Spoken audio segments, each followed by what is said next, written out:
Aime imagined the dinners he'd shared with the humorless Madame and Monsieur Wu. Had she read Meizi, a dutiful daughter, all wrong? A young waitress cleared their bowls, leaving Meizi's, and brought a platter of fragrant roasted duck with shaved scallions. At least 5 more minutes passed. "Where's Meizi?" Rene asked, holding off from serving himself. "Meizi, oui." Madame Wu nodded, her chopsticks working at morsels of duck. Aime wished Meizi hadn't left them in this awkward situation. She shot Rene a look.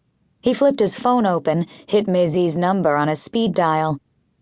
A stooped older woman wearing a stained apron entered the resto. Madame Wu exchanged an uneasy look with Monsieur Wu as the old woman made her way to their table. "Who's this? Another relative?" Aime asked. "The busybody who sells tofu and groceries next door to her uncle's place." Rene frowned. "Meizi's not answering her phone." Suddenly, the old woman shouted in Chinese. Madame Wu dropped her glasses on the table.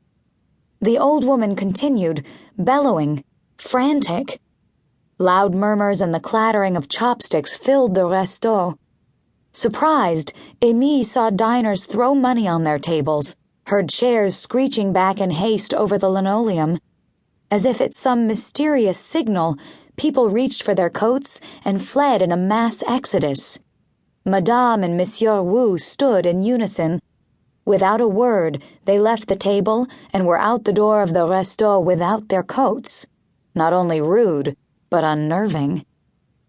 The ring in the red velvet box sat by the teapot, forgotten, like Meizi's coat on the back of her chair.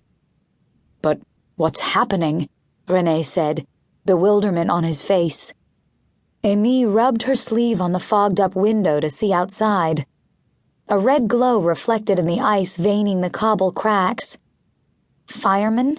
An ambulance? The police? The young waitress by the door turned down the pop music. "What's the matter?" Aime asked her. "Trouble." Trouble as in a robbery? Jewelry stores abounded in the quartier, which had once been the diamond-cutting district. "The old lady said murder." "Murder? But who?" The waitress shrugged. Her fingers worried a tattered menu. "Behind the luggage shop." Aime sat up. "The luggage shop around the corner?" The waitress nodded. Meizi's parents' shop. A terrible feeling hit her. Meizi? Rene had pulled on his coat and was already halfway to the door. Aime scooped the jewelry box into her pocket, left a wad of francs on the table, and took off behind him. Filled with dread, Aime hurried down the street, following Rene past the dimly lit Le Tango, a dance club emitting a reverberating drumbeat. No one stood outside. It was too cold for the usual drunken brawls. A horn blared streets away. A flash of red disappeared around the corner. Madame Wu. Aime glimpsed a few Chinese people crowding the short walkway behind the luggage shop. The dark walkway between the buildings was crowded with garbage bins, wood pallets, old cartwheels, the view ending in a dim red lantern shining on back stairs. Not 100 yards from the resto. Her shoulders tightened. "Meizi lives here, above the shop," Rene panted, his breath frosting in the cold.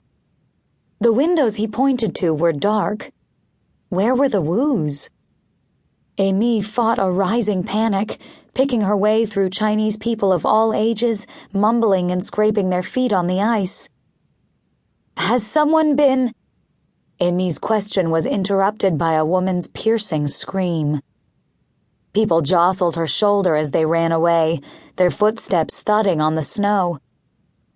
Shivering in the cold and full of misgivings, Aime crossed the now deserted walkway. "Not Meizi. No, don't let it be Meizi." A rat, fat and brown, its tail the length of its long, wet, furred body, scurried down the steps over the new fallen snow. It left a trail of red in its wake.